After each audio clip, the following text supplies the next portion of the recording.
Since December 1980, the mystery about what happened in Rendlesham Forest near NATO's largest airbase at the time, RAF Bantwaters Woodbridge, has grown in complexity and national security importance. One key fact I learned from Colonel Charles Halt himself.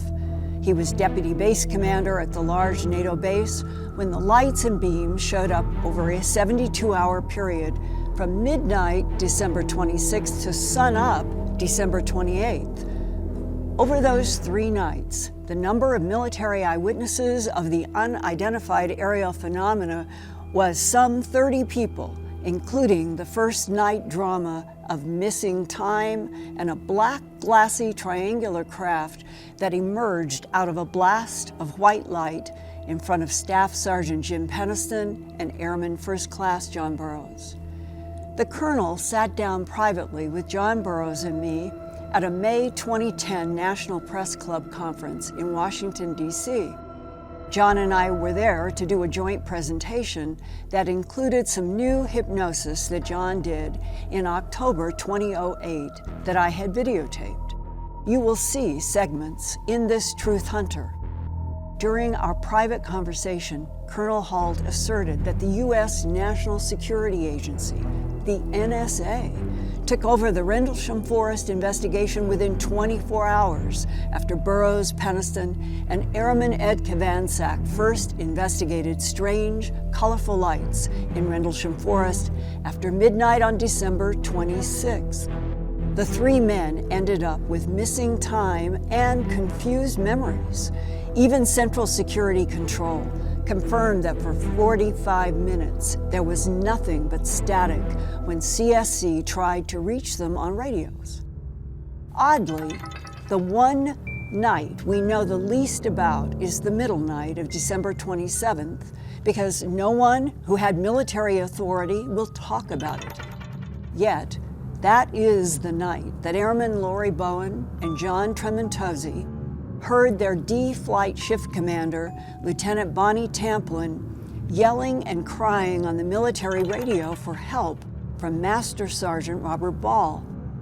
The airmen also knew that Deputy Base Commander Lieutenant Colonel Charles Halt was alerted about Lieutenant Tamplin's emotional breakdown. I'll have another eyewitness later on in this Truth Hunter series that says Colonel Halt was even at the Rendlesham Forest site that night of December 27th. But to date, neither Halt nor Tamplin nor Ball have ever talked on the record about what happened in Rendlesham Forest the night of December 27th, 1980.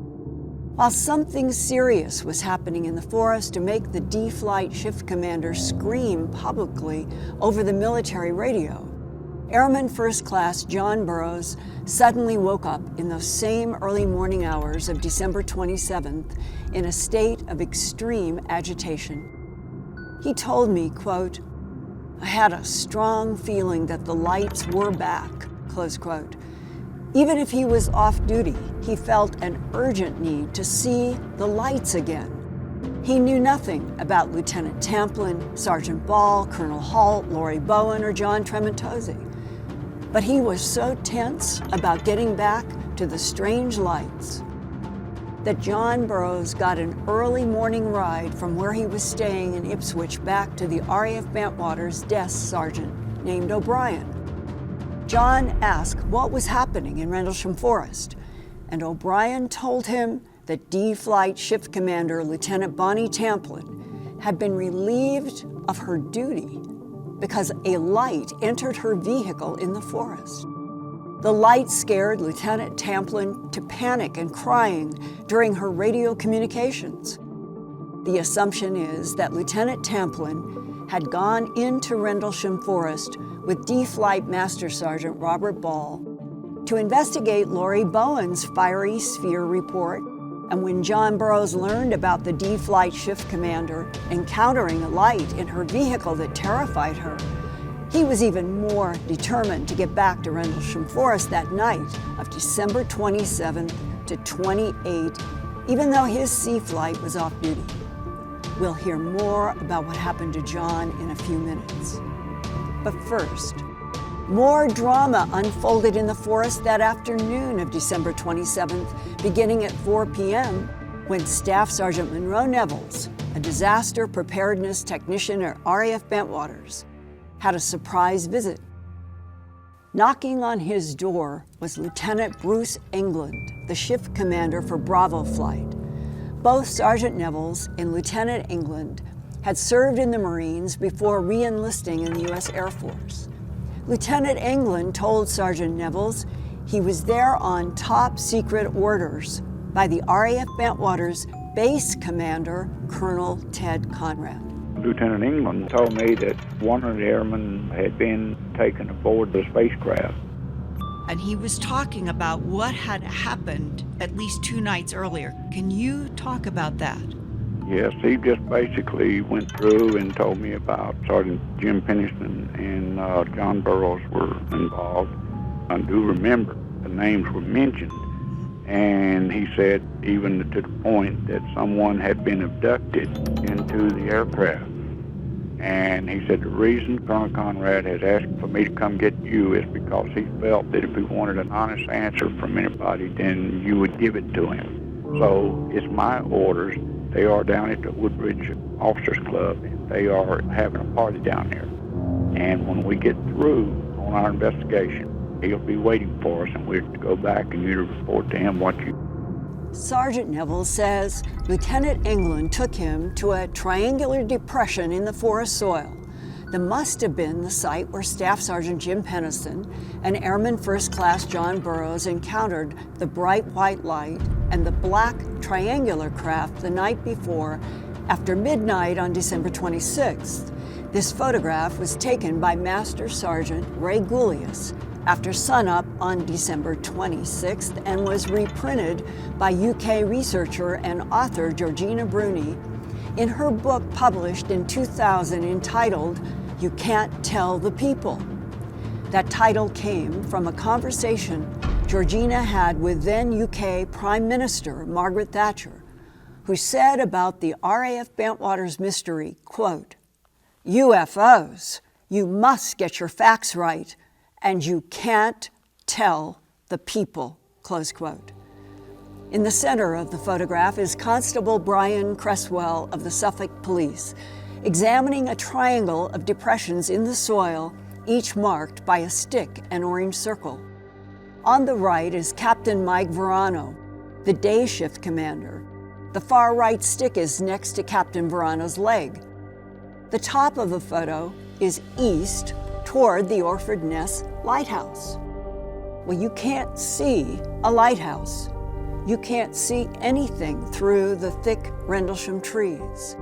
That fact reinforces how phony the so-called Orford Lighthouse explanation was, that counterintelligence used to try to keep the public and the media away.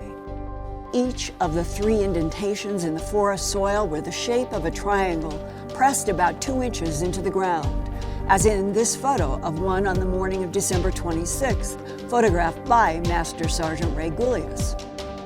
The 3 depressions formed a triangular pattern that was measured by a local forester as 8.2 feet apart at its longest length. Staff Sergeant Penniston called it 9 feet. There were also fresh scorch marks on the trees where branches were broken off. But how did something so large move so rapidly through the thick Rendlesham forest? As Lieutenant England showed Staff Sergeant Nevels around the site, the 2 men also saw a bright light in the trees. Sergeant Nevels looked through the night vision goggles and said there was a bright light with a dark center that reminded him of a human eye and pupil that blinked on and off. He and Lieutenant England left the forest around 8 p.m. December 27, 1980, and reported to Base Commander Colonel Ted Conrad at the Woodbridge Officers' Christmas party. Sergeant Nevels told Colonel Conrad that the situation merited more investigation. Also at the Christmas party was Deputy Base Commander Lieutenant Colonel Charles Halt. Colonel Conrad turned further investigation over to him. So Colonel Halt, Lieutenant Bruce England, Staff Sergeant Monroe Nevels, Staff Sergeant Adrian Bustinza, and several security police were organized into a search party with pickup trucks and light-alls. Sergeant Nevels also took his AN/PDR 27F Geiger counter that measures both beta and gamma radiation. He used the Geiger counter on the tripod depressions and burn marks that he found at the same height on trees that grew around the tripod depressions. Sergeant Nevels did not get any beta readings, but he did see an average of 7 milliroentgens of gamma radiation. An hour exposure of 7 milliroentgens of gamma is equivalent to about 1/3 of a chest X-ray. Further, each of the 3 indentations in the ground had an angle shape that was somewhat triangular, pressed 2 inches into the ground. Behind the scenes, the UK Ministry of Defence's DI-55 Intelligence Division was investigating the radioactivity of the triangular depressions in Rendlesham Forest. Colonel Halt is the voice on this brief excerpt from his 18-minute audio tape. We are getting an indication of a heat source coming out of that, some form of energy. Broken branches underground. What is it? We don't know, sir. Small red light. Get the telescope on it. Weird. Coming this way. No doubt about it. This is weird. Looks like a eye winking at you. When you put the telescope on it, it's like a pupil of an eye winking. We've got strange objects moving away from us. Beam coming out of the ground. This is unreal. The object stopped overhead and sent down a beam. The best way I can describe it is a laser beam because the light did not radiate out like a light would do. It came straight down and fell at our feet, and we were quite concerned. The light was a very bright white light, probably 15, 20 inches in diameter when it hit the ground. It was right in front of us, less than 10 feet or 15 feet away. What happened at that moment? We stood there in awe. You know, is it a signal? Is it a warning? Is it a method of communication? What do we do? And we just stood there for, 5, 10 seconds, maybe 15 seconds, and it was gone. I mean, it disappeared as suddenly as it appeared. It was so shocking that, wow. At the same time, we were continuously having problems with our radios on all 3 frequencies we were on, picking up radio signals from the weapons storage area, and they were indicating that the objects were over there. There are multiple objects in the sky at that time, at least 4, if not 5 or more. Were they all white? No, they changed color. They changed shape from round to elliptical. Colors? Gosh, red, blue, and green, I think. When the thing went overhead and the light approached us, stopped overhead, and it sent a beam down. Oh, my God, we all went into shock almost. How am I ever going to explain this? Nobody's going to believe this. This is a kiss of death for my career. Staff Sergeant Monroe Nevels was with Colonel Halt in the forest when the beams came down so close to them on December 28th after midnight. What we saw was so fast, and it disappeared. We were in awe about, where did it go? What did it do? And Monroe, did you see those thin beams of light come down? Yes, I did. Those beams, when they came down, they looked like a very faint laser beam. They were pencil thin. We could see it against the black sky. When we looked out and saw those pencil thin beams, I told Colonel Halt that I believe that something is trying to tap into what we've got. What is it that they're trying to find out? Because it's obvious if it shot down to the ground, it had to be doing something, taking photos, penetrating, or trying to generate some heat to the ground or whatever the situation was. The lights would disappear and be gone and blink. You could blink your eye and look up and they'd be gone. And Mintwaters would announce on their radios back to us, "We see it, sir, we see it. It's over us." And then when it disappeared from their side, we immediately was able to say, "Here it is." In other words, it was like it was instantaneous from there to where we were. That same night, around 4 a.m., John Burroughs was given permission by Colonel Halt to to go into the forest with Staff Sergeant Adrian Bustinza. Here now is another brief excerpt from John Burroughs' 1988 hypnosis, in which he joins Lieutenant Colonel Charles Halt's investigation in Rendlesham Forest after midnight, December 28th. With Lieutenant Colonel Halt are several men, including Airman First Class Chris Arnold and Airman Bartholomew, who are mentioned. This is John's second encounter with the lights, and he begins listening to Colonel Halt. I go to Colonel Halt. It's back again. I can't believe it. He acted like he wasn't surprised. He was real calm. But the other people were scared. They looked weird. They looked very surprised and very, very upset. Colonel Halt and I were standing there. Arnold and I were standing there. And he was good friends with Colonel Halt. Well, what happened, Colonel?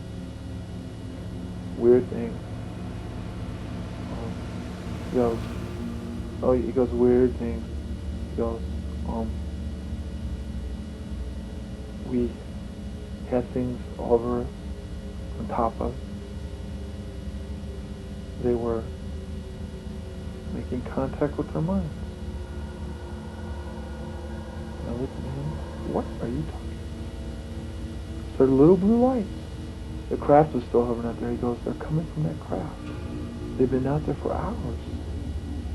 And I go, well, I want to get closer. And he says, okay. He goes, you can come with me, but Chris, I want you, Bartholomew, to stay here. Hit the light off the truck. And he goes, John, I want you to go out there because I think you can bring this closer. What do you mean? Who told you that? Colonel Halt.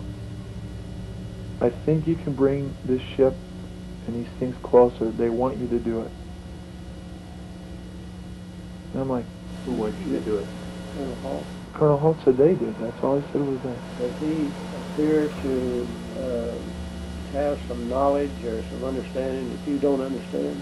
I didn't understand what was going on. Okay. I was- Seem to know something that you didn't.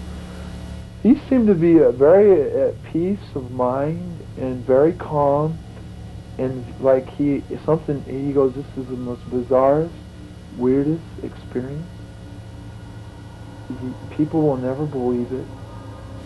Do you know why they thought you could bring it closer? No, I didn't understand. And that was something that I never understood either. They wanted me there, and they wanted me there in stages. Like, you could stay in this area for a while. They weren't surprised that I was there either. They were not surprised. The people that saw me come out there were surprised, but Colonel Halt was not surprised. And they kept me in stages. They kept me waiting, like, wait him here, wait him there, and now it's okay. What happened then? Well, then he put his arm around me and he said, let's go. And then there was all of a sudden there was this short buck sergeant, and he was Mexican. And he was there. He appeared coming up, like coming towards me. Like he wasn't with the main group. He was like coming up towards me.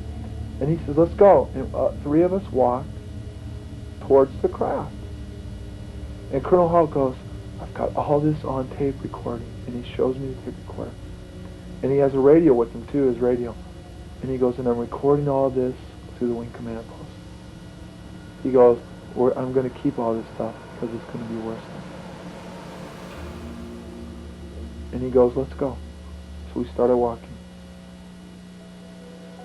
And the light was there, and it was in the distance. And we walked a little bit farther. And then, there it was. 3 blue lights. He goes, there they are. I go, yeah, there they are. And he goes, that's what we had before. And he goes, John, he goes, you're never going to believe this, but there are a group of us, they made contact with us. They were on top of us. It was like they spoke to us. I go, they, what's they? And he goes, these lights. I go, you mean you saw something? He goes, these lights.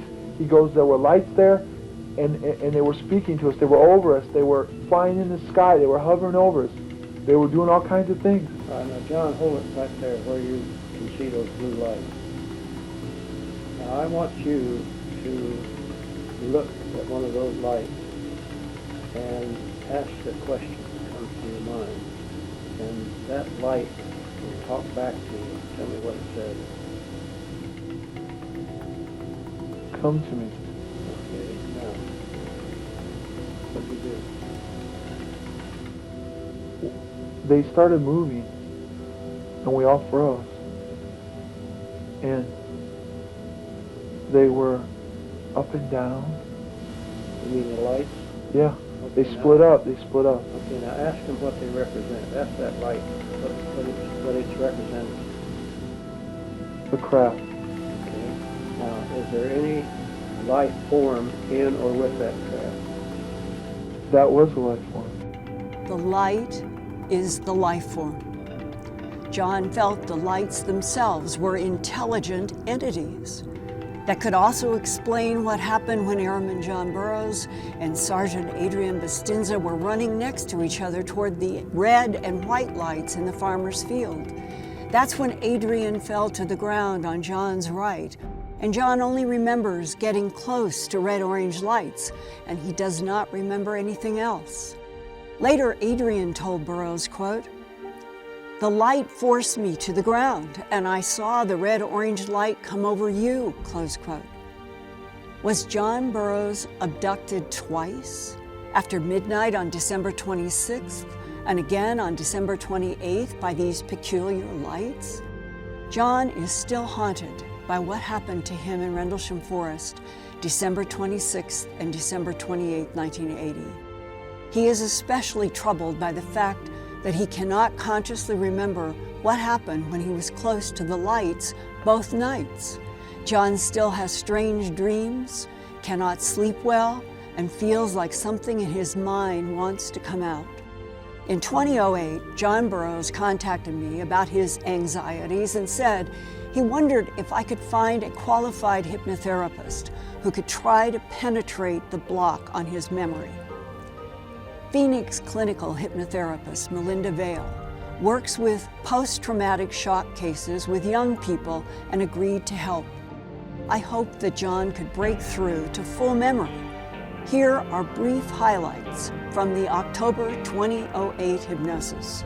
John is drawn to mysterious lights that seem to be communicating telepathically and that had what looked like a blinking eye reminiscent of what Sergeant Monroe Nevels and Colonel Halt also described seeing in the forest. And you're outside, aren't you? Whoa! It's all right, sweetheart. What is it? Oh, there was like 20 of them. Okay, it's all right. It's all right. Tell me about them. Oh, they just were there. I've got you. As soon as, oh. I've got you. Tell me about them. Oh, no. It's all right. It's all right. I've got you. I've got you. Tell me about them. They're just there. Okay, what are Whatever, I don't know. Okay, what do The they milky surface is there, and then they're there behind it. Okay, what do they look like? Little specks of blue lights. Okay. What do they mean? I don't know. Oh, God. What? It won't let me. It won't let you go back there? Every time I go, it gets strong. Oh. And it wants to pull me towards it. Okay, sweetheart. And when I think it comes towards me, and then it pulls me towards it. Mm-hmm. Oh, it's strong. Okay. It's okay. It's okay. Oh. What are they? It's all right. Are they coming at me? It's lights that are coming at you? Little ones. Little ones, okay. What does it feel like when they come at you? It just startles me. Okay. Oh, God. You're all right. I've got you.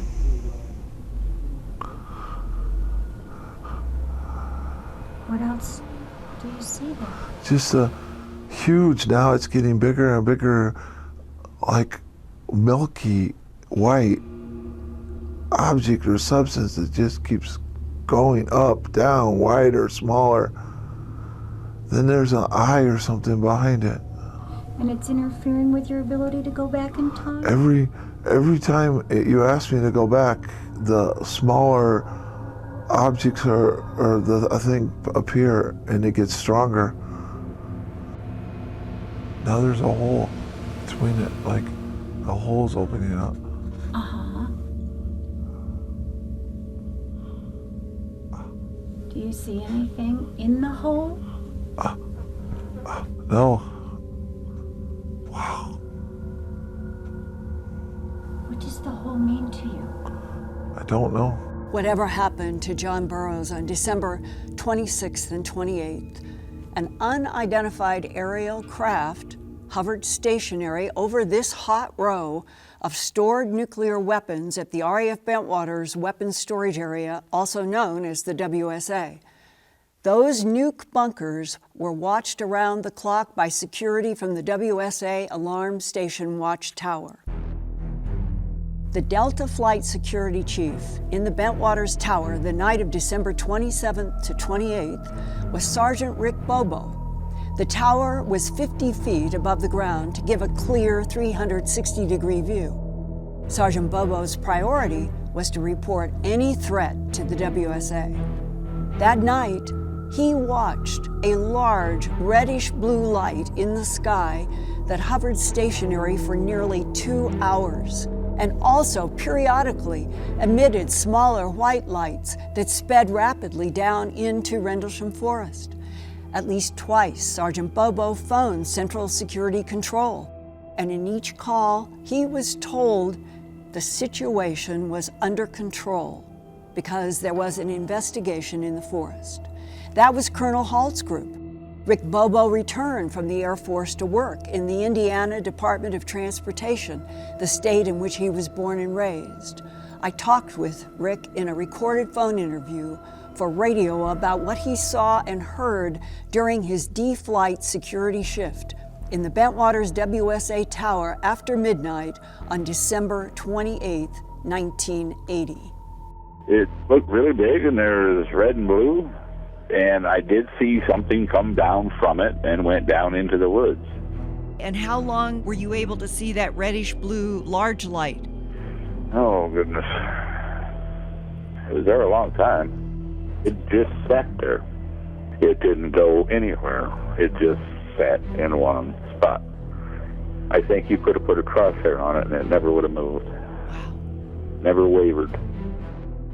So Sergeant Rick Bobo, up in the WSA Watchtower, remembers hearing John Burroughs' voice on the radio when Colonel Halt was in the forest with all the men and equipment, and insists no beams came down into the Bentwaters WSA. But he did see with his own eyes small white lights leave the large glowing red and blue object in the sky and head straight down for Rendlesham Forest. Finally, after 30 years, retired Colonel Charles Halt, the former RAF Bentwaters Deputy Base Commander, went on the record in a June 25th, 2009 press release to state, I wish to make it perfectly clear that UFOs I saw were structured machines moving under intelligent control and were operating beyond the realm of anything I've ever seen before or since. I believe the objects I saw at close quarter were extraterrestrial in origin, and that the security services of both the United States and England were and have been complicit in trying to subvert the significance of what occurred at Rendlesham by use of well-practiced methods of disinformation. Right from the beginning, John Burroughs and Jim Penniston saw what they could not explain, and something happened to their minds, either in the forest, in military interrogations later on, or both. The results have been blank or confused memories. The two men were right next to each other in the forest, but they do not remember the same details. In the next Truth Hunter, Staff Sergeant James Penniston will tell us more about the symbols on the black triangle in Rendlesham Forest that he touched, and the zeros and ones suddenly entered his mind and would not leave until he wrote them down in his notebook. This is Linda Moulton Howe. Please stay tuned to my Truth Hunter series on Gaia for more surprises about our universe, the solar system, and the planet we live on.